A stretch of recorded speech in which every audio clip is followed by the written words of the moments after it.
boys and girls. It was so much fun to see those of you who were able to get on Zoom last night. I know I've already talked to some you weren't able to get on, but hopefully we'll see you soon. We're going to do it again tomorrow at 8 o'clock. And so I hope to see quite a few of you there. It was just nice to see your faces. So tonight we are going to be reading I Promise I'll Find You, written by Heather Patricia Ward. Remember, she's the author who wrote the text, and illustrated by Sheila McGraw. This was one of my favorite books that I used to read to the girls. Actually, Grace, I don't think I read it to you, Caroline. Wow, thanks. It's not that old. Well, I didn't have it then.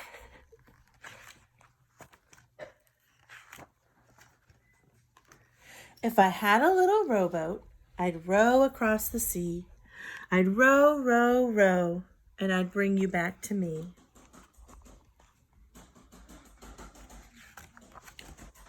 If I had a little airplane, I'd fly across the sky. I'd look and look and look for you as every day went by. If I had a little choo-choo train, I'd chug on down the track. I'd chug until I found you, and then I'd bring you back. If I had a little horsey, I'd make that horsey run.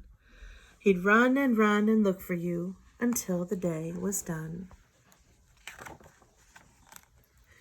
If I had a little race car, I'd race the whole world twice. I'd find you and I'd keep you. Oh, that would be so nice. If I had a little rocket ship, I'd shoot up to the moon. Oh, that would be the fastest way. I'd have you really soon. If I had a little submarine, I'd go beneath the sea.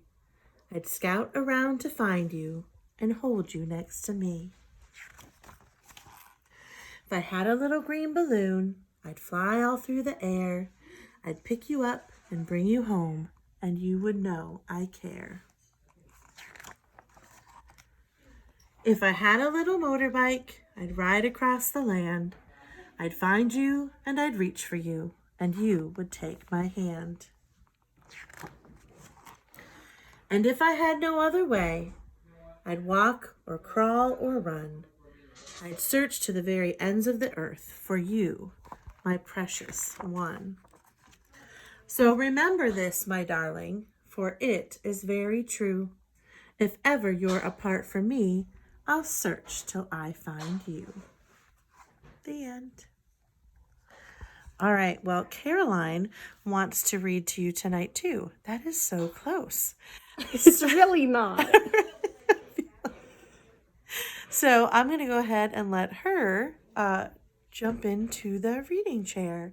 I hope you guys are doing well. Glad to see, like I told you, I get little emails letting me know what you've been reading and what you've been doing on the websites. Way to go, guys.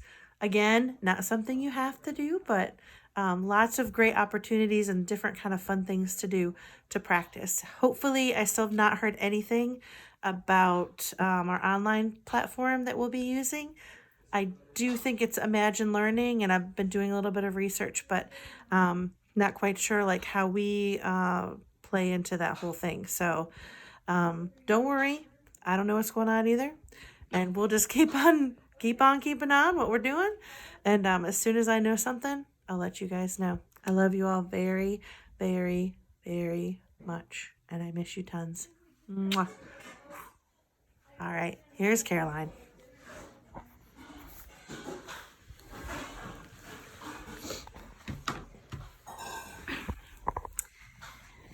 So, Miss Huber picked a very small book for you guys, so I got a little bit of a longer book so you can still get your long bedtime story, because usually your videos are like 13 minutes long, and that one was like 4. But it was a great book. It had a great meaning, expressing how much I love them. Well, yes, but it's time for Make Way for Ducklings, kids. Mr. and Mrs. Mallard were looking for a place to live, but every time Mr. Mallard saw what looked like a nice place, Mrs. Mallard said it was no good. There were sure to be foxes in the woods or turtles in the water, and she was not going to raise a family where there might be foxes or turtles. So they flew on and on.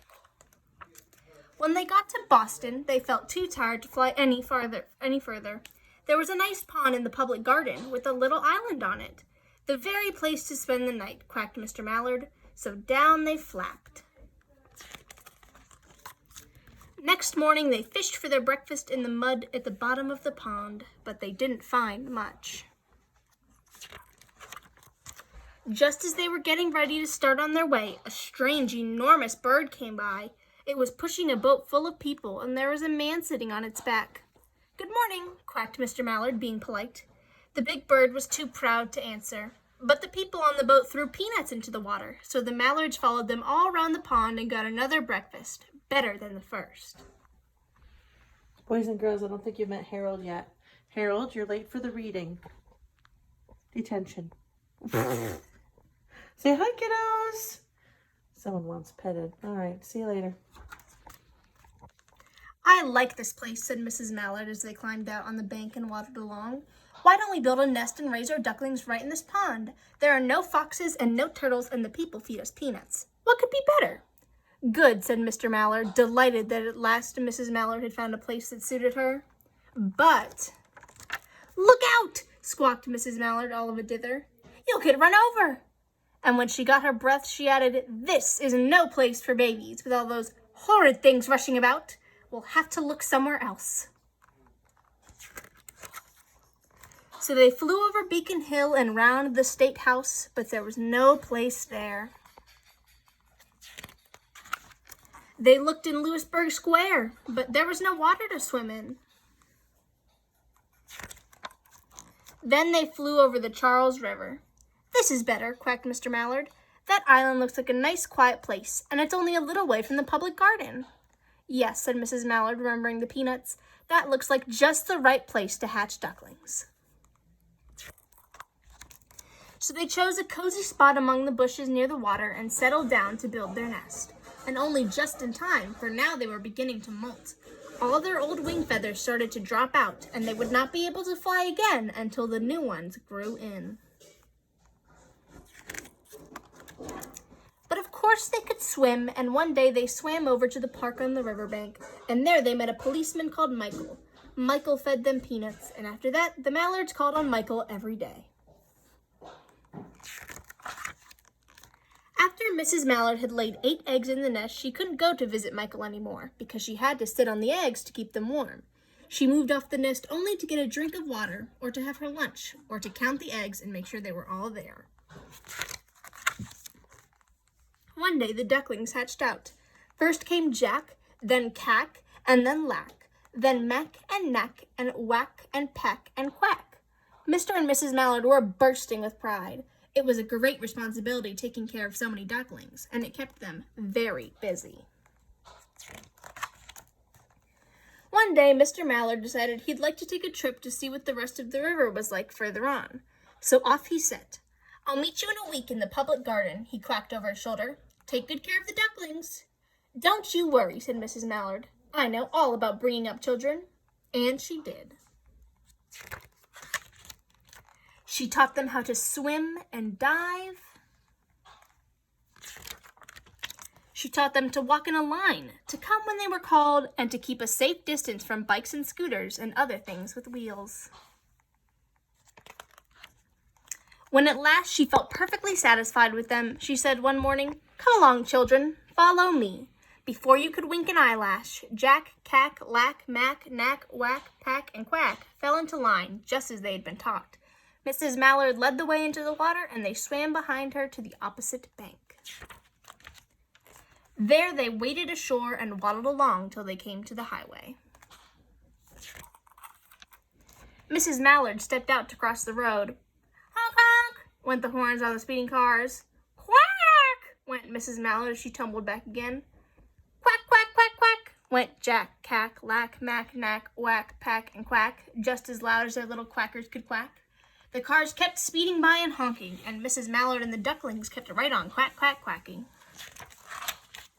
They made such a noise that Michael came running, waving his arms and blowing his whistle. He planted himself in the center of the road, raised one hand to stop the traffic, and then beckoned with the other, the way policemen do, for Mrs. Mallard to cross over. As soon as Mrs. Mallard and the ducklings were safe on the other side and on their way down Mount Vernon Street, Michael rushed back to his police booth. He called Clancy in headquarters and said, "There's a family of ducks walking down the street." Clancy said, "Family of what?" "Ducks," yelled Michael. "Send a police car, quick!" Meanwhile, Mrs. Mallard had reached the corner bookshop and turned into Charles Street, with Jack, Cack, Lack, Mack, Knack, Whack, Pack, and Quack all marching in line behind her. Everyone stared. An old lady from Beacon Hill said, "Isn't it amazing?"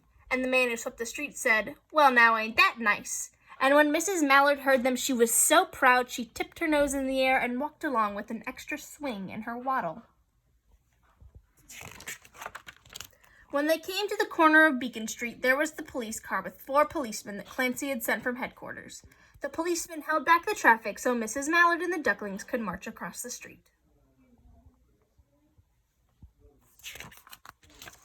Right on into the public garden. Inside the gate, they all turned round to say thank you to the policeman. The policeman smiled and waved goodbye. When they reached the pond and swam across to the little island, there was Mr. Mallard waiting for them, just as he had promised. The ducklings liked the new island so much that they decided to live there. All day long, they follow the swan boats and eat peanuts. And when night falls, they swim to their little island and go to sleep. The end. Thank you very much, Caroline, for that story. We will see you tomorrow on Zoom, boys and girls. Good night. Love you.